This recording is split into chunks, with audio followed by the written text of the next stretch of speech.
बिस्मिल्लाहिर्रहमानिर्रहीम, अस्सलाम वालेकुम। अच्छा जी, जनरल फैज़ हमीद का तो कोर्ट मार्शल हो गया है। अब देखना यह है कि उनको सज़ा कब तक मिलती है, कब तक जो है उनको जनाब उनके कियों के जो उन्होंने कारनामे अंजाम दिए हैं कब तक उनको सज़ा मिलती है।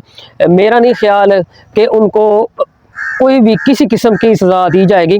उसके बाद आजकल फैसल वाडा साहब का जो बार बार बयान ये आ रहा है कि इमरान खान साहब बुशरा बीबी को छोड़ेंगे, उनको तलाक देंगे तो शायद इमरान खान की जान बच जाए। जनाब, ज़िंदगी और मौत तो अल्लाह के हाथ में है, आपके हाथ में नहीं है। बाकी ये अवाम को पता चल गया है कि जो फैसल वाडा जो है, जो पाकिस्तान का शहरी है, पाकिस्तान का रिहायशी है, उसकी कितनी औकात है, वो किस हद तक गिर सकता है फैसल वाडा। हम उसको सियासी पॉलिटिशियन नहीं कहेंगे, बल्कि उसको हम एक सियासी दलाल कहेंगे। आप देखें कि एक मियाँ बीवी के रिश्ते को किस तरह ख़त्म करने की ये फैसल वाडा के थ्रू कोशिश की जा रही है। उसके बाद मरीम नवाज साहब ने जो दौरा चीन किया है, उसके हवाले से भी मैं ज़्यादा बातें नहीं करना चाहूँगा। किस तरह उनको आपने देखा था तकरीर करते कि वाकई किसी ने सही कहा था कि एक तो ये लोग पढ़े लिखे भी नहीं है, दूसरा ये कोशिश भी नहीं करते पढ़ने की। आप देखें कि पाकिस्तान का जो सबसे बड़ा सूबा है उसकी वो सीएम है मरीम नवाज, और उनको जनाब इंग्लिश में तकरीर करनी नहीं आ रही थी। किस तरह उन्होंने जनाब पाकिस्तान की आवाम को चाइना जाकर चीन के दौरा करके शर्मिंदा किया, और फिर किस तरह वो एक कौंसलर लेवल का जो बंदा था उसके साथ वो बैठ के पता नहीं क्या मीटिंगें की है या क्या किया है। ये एक सारा ड्रामा है पाकिस्तान को बदनाम करने का। देखिए किस तरह के लोग जो हैं अब पाकिस्तान की अवाम पर मुसल्लत हो गए हैं। अब मैं आपको ये भी बताना चाहता हूँ कि बुशरा बीबी की मुखालफत क्यों की जा रही है। मैंने आपको पिछले व्लॉग में बताया था कि अगर बुशरा बीबी डी जोक तक ना पहुँचती तो ना ही ये जो हमारे जर्नल है इतना एक्सपोज होते हैं। आपने देखा होगा कि कितने कारोबार हैं इनके जो पाकिस्तान में फैले हुए हैं। सीमेंट का देख लें, खाद का देख लें। हमारे मुल्क में किसानों के पास सस्ती खाद नहीं है, और किस तरह इन्होंने पाकिस्तान में ये खाद का कब्जा, शुगर मिलें, खाद, दूध के कारोबार, कारखाने, पता नहीं ये क्या क्या मुल्क में जनाब कब्जा करके बैठे हैं। ये भी एक माफिया बन चुके हैं।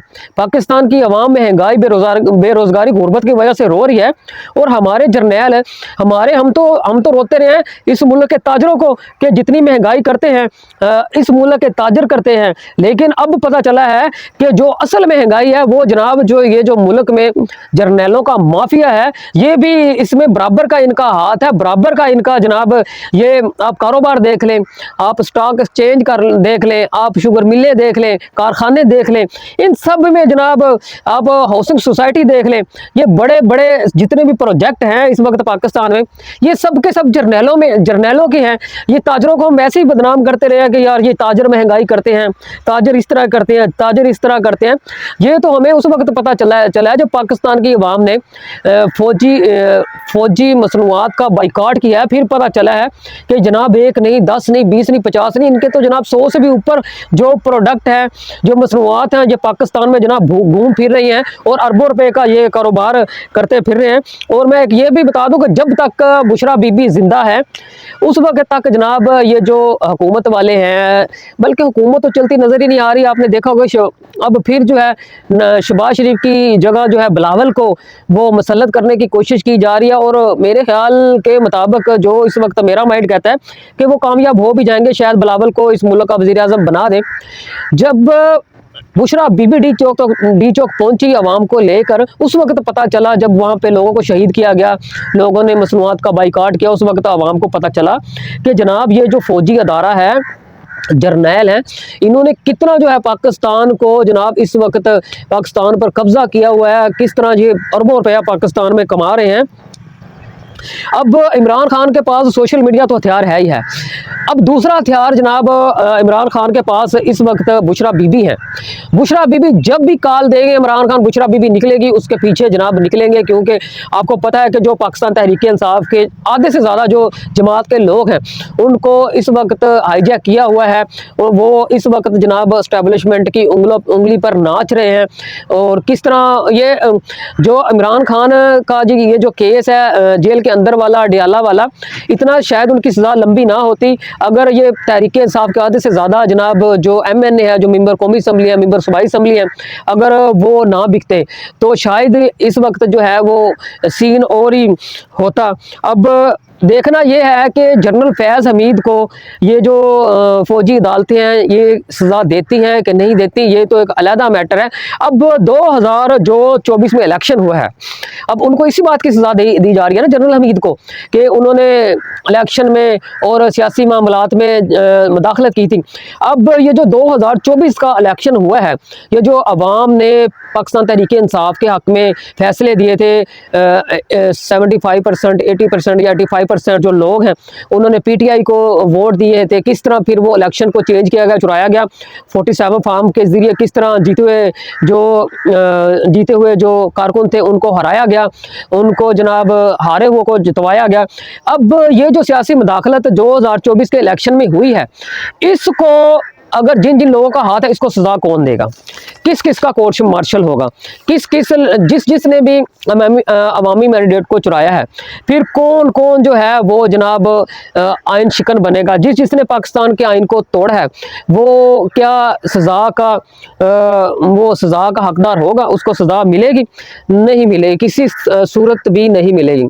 देखें, एक पाकिस्तान का मसला है कि पाकिस्तान में जितना बड़ा कोई मुनाफिक होगा, जितना बड़ा कोई माफिया होगा, जितना बड़ा कोई करप्ट होगा, जितना इस मुल्क को तोड़ने की कोशिश करेगा, वो उतना ही बड़ा इस मुल्क पर इतना ही बड़ा उसको ओहदा मिलेगा, इतना ही बड़ा वो इस मुल्क का वज़ीर आज़म बनेगा, CM बनेगा, मिनिस्टर बनेगा।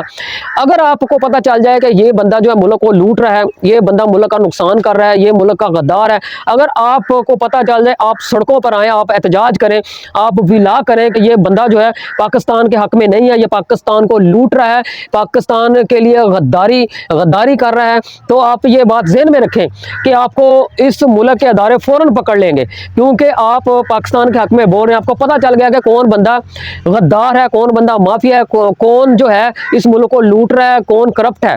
आप सड़कों पर आएंगे, रोडों पर आएंगे, आप यूट्यूब पर विला करेंगे तो फ़ौरन आपको पकड़ा जाएगा, आपको जेल में डाला जाएगा, क्योंकि आपको पता चल गया है कि कौन इस मुल्क को लूट रहा है, कौन इस मुल्क के साथ गद्दारी कर रहा है। जब आपको पता चल जाएगा, जब आप आवाज़ बुलंद करेंगे तो आपको जनाब फ़ौरन ही जेल में डाला जाएगा। ये कह करके आप जनाब आपने अवाम को उकसाने की कोशिश की है, आपने अवाम को बताने की कोशिश किया कि कौन इस मुल्क का गद्दार है, कौन माफिया है, और आपको जेल में ये कहकर बंद कर दिया जाएगा कि आप जनाब इस मुल्क के गद्दार हैं, आपने इंतशार फैलाने की कोशिश की है जनाब। फिर आपको पता है कि इस मुल्क के जो जर्नैल हैं या अदारे हैं, उनके लिए कोई भी जो है काम मुश्किल नहीं। यहाँ पर जुल्फ़कार अली भुट्टो जैसे जो अवामी नुमाइंदे थे, जिनकी मकबूलियत थी, उनको इन जर्नैलों ने फांसी पर चढ़ा दिया। इन लोगों ने क़ायद आज़म मोहम्मद अली जिन्ना को नहीं बख्शा, इन लोगों ने जनाब मोहतरमा मादर मिल्लत फातिमा जिन्ना को नहीं बख्शा।